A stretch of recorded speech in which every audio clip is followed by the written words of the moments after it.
It's a known scientific fact that children will model the behavior of the adults around them.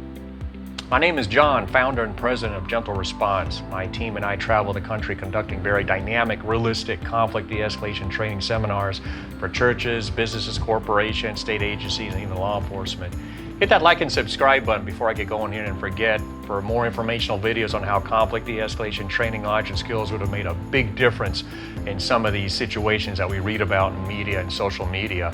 So June 16th, a Little League championship game in Kentucky completely goes off the rails and falls apart when one of the coaches decides that it was a bad call and goes rushing out there, yelling and screaming at an umpire, which caused one of the spectators, most likely a parent, to go rushing out on the field also, violently shove somebody, and it's just pandemonium. From the videos that you could see on social media, like 30-some people, if not more, yelling and screaming and hooting and hollering, just absolutely chaos.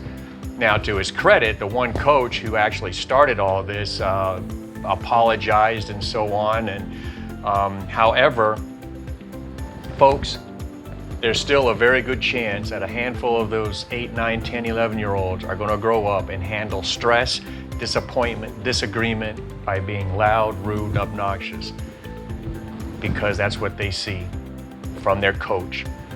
So what conflict de-escalation lessons can we pull out of this? First of all, if you're a coach and you're in a situation like this where you know you're going to a championship game and you know and you should know that kids are looking up to you for leadership and guidance, you need to make sure you keep it together and start preparing yourself mentally, emotionally, and spiritually for this stressful game. It's a championship game. These kids played their hearts out to get to this point. It's not about you.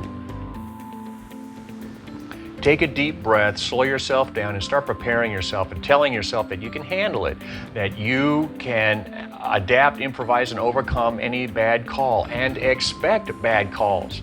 We're all human. The umpires are human. Expect bad calls so that you don't get surprised and upset and shocked and all that if and when it does happen, so you can move on. It's okay to be upset and mad and defend your team and your players and so on, but it's how you go about doing it that can make a difference between whether or not you teach these kids how to properly deal with anger and disappointment and frustration, or they grow up and end up being like thugs and just out of control and perpetuating all the drama and chaos that's going on around the country right now. Slow down, take a deep breath, prepare yourself mentally and emotionally, positive self-talk that you can handle it, be that role model and guidance and leadership that these kids are looking towards and that these parents are expecting of you. Don't allow yourself to get offended, because when you allow yourself to get offended, frustrated, impatient, you increase the likelihood that you're going to end up saying or doing something that escalates the situation like this coach did. He got offended, he was already impatient, already stressed, boom, that was the last straw. He goes rushing out there, hooting and hollering, screaming, throwing his hat. Don't be that guy.